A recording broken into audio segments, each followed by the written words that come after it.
Hello, my name is Zoe, and I'm making this video to explain a little bit about what I've learned working with Brazilians in Brazil and really a lot about their culture and the differences that I noticed versus working in the United States.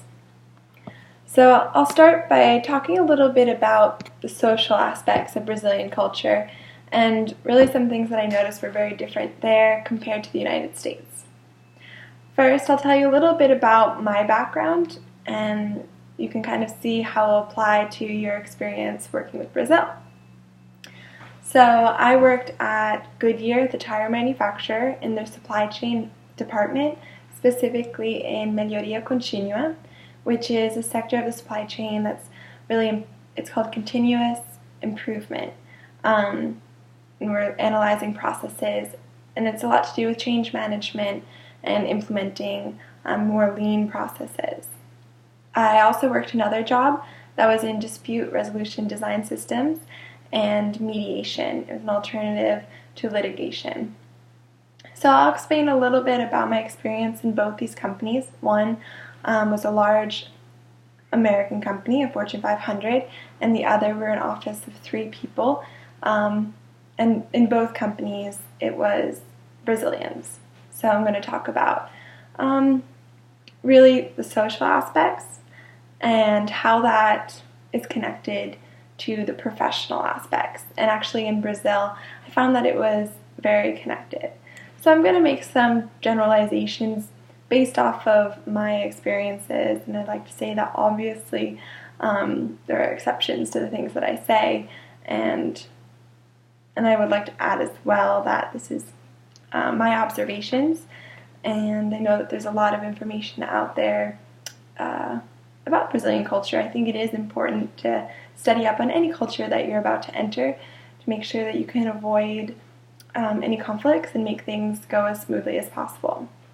So I'll begin by telling you that I noticed that in Brazil, the relationships that people have are really top priority for the people. That includes their friendships and also their family. Their family tends to be number one above all else, with their relationships with their friends and partner is number 2, right after their family. So this is something that in the United States we notice that work and other things kind of make up a higher priority or are on the same level, and for them it's really clear that their relationship with people is extremely important, which I really admire about the Brazilian culture. I'll give an example that while in Brazil, even while my relationship with my landlord there, she was someone that would come and she would cook for us. She was also our cleaning lady once a week, and when we left, she cried and she told us how she was really going to miss us, and it was a very different experience than I would have in the United States, which is definitely a more professional relationship. Also, this kind of brings over into the work world because it is a very close community with your job as well. I worked in the United States with Johnson & Johnson, which is a wonderful company to work for, and I found that my relationships there were definitely more professional than my relationships in Brazil, which we would go out to lunch together every day, and it was much more personal. People would tell you about their lives, about what's going on in their lives, in a very connected way that was also very sweet, I found. Now, on the other side, they have a different concept of time. I know that this is very common in the Latin culture, and I'll talk about how that also applies to business. So when I was going to a dinner party or lunch or even just a meeting with a group for school, I would actually find that they would tell everybody one time and then usually let me know that that means an hour later or an hour and a half later. And if you're confused about this, you can always ask and be like, what time are people actually getting there? Because I would like to know. And oftentimes they would say, if the party starts at 8, people aren't coming till 10:30, and you're not expected to be there at 8. Now, this concept of time is also, in the work world, applied to deadlines. It's not always their top priority to get it done on a certain date. And it is something that if you do have an important deadline and you're working with people, I would say it's important to constantly remind them, give updates, letting them know that this deadline is coming, and also why it's so important, because that is a cultural aspect that can definitely have cause frustrations if people aren't on the same page. So another aspect of Brazilian culture is that it's a more collective society. And now this isn't applied to the country as a whole, it's actually applied more to individual groups. So, for example, as I mentioned, the family is very important and they're always going to support their family. That group is extremely collective. Other groups might include their friend group, their school, university group, and their work group. So everybody's trying to help this group out and really support this group. This differs from American society, which is a bit more individualistic. You might not be necessarily trying to support each member of the group as much as in the Brazilian society, where you're really going to pull some connections. If you have a relationship with somebody in that group, you definitely have a lot more leverage to getting a deal done or have something run a little bit smoother than somebody that's outside of that group. I found this to be an interesting aspect of the Brazilian culture.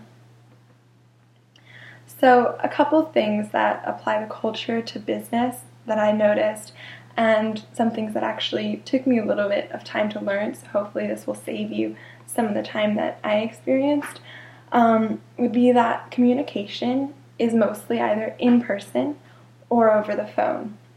I noticed while working at Johnson & Johnson that a lot of the communication was through emails, and this was an extremely efficient way to get things done. If I sent an email, I knew that it was going to be seen within a couple of minutes, and it was going to be responded to within the hour.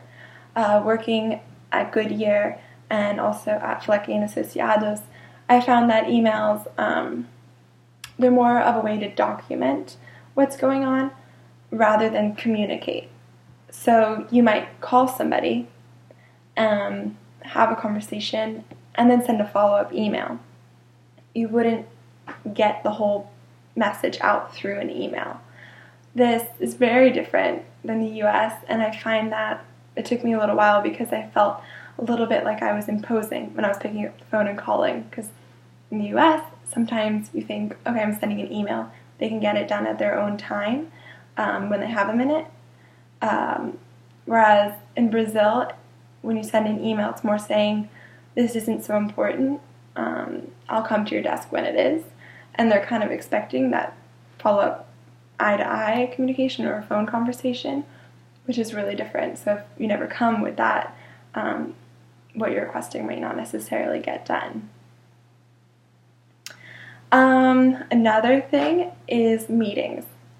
So it's actually quite common in Brazil, and this I did find a bit frustrating, was that often meetings would start late and go over. It wasn't always expected for people to get to the meeting on time. This is very different from my experience in the United States as well, where usually it starts at the time that it says it's going to start, and if it starts later, people feel kind of disrespected, and there are frustrations about time that you're not necessarily going to feel when you're in Brazil. So make sure that you have a schedule that kind of allows for the meeting to go a little bit over.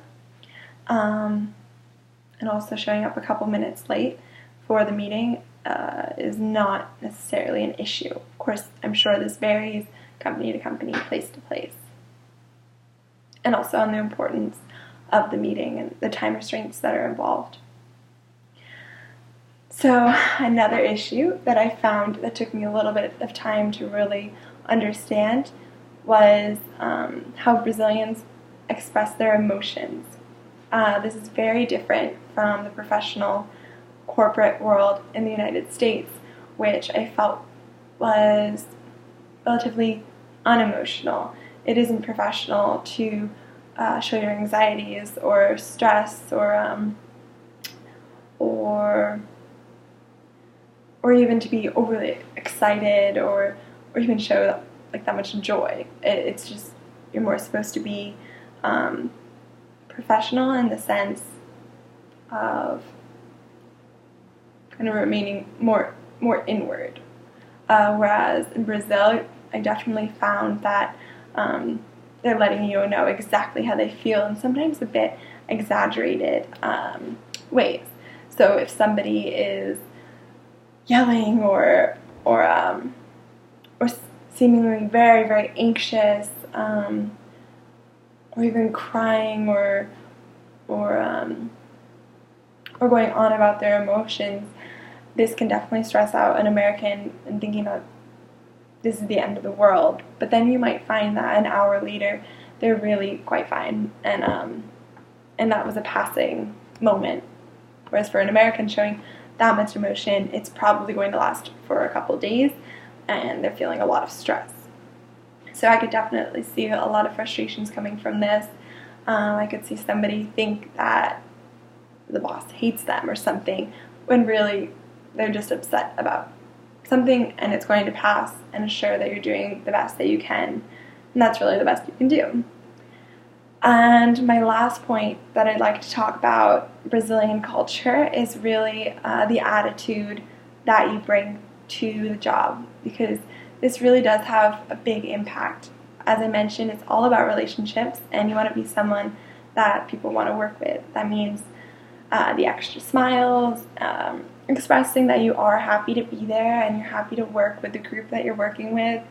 And even at the end, you say kisses. It's much more touchy-feely, much more hugging, and really making sure that you're opening up to your new work group, because that will have a big difference. The friendlier you are, the more smoothly things are going to get done. And I think there's a lot of positives about that, and encourages people to really make the work environment a friendly environment. I lived in Brazil for 1 year, and I've been studying Portuguese for the past 4 years. And this has been a little bit about my experience in Brazil, and the things that I've noticed as an American working in a Fortune 500 in the United States, and then in a Fortune 500 in Brazil, in the corporate sector as well as in the legal sector.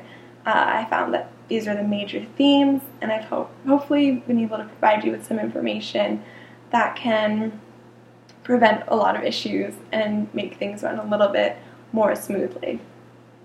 And if you have any questions, feel free to email me, contact me, and I'm happy to answer any questions about working in Brazil.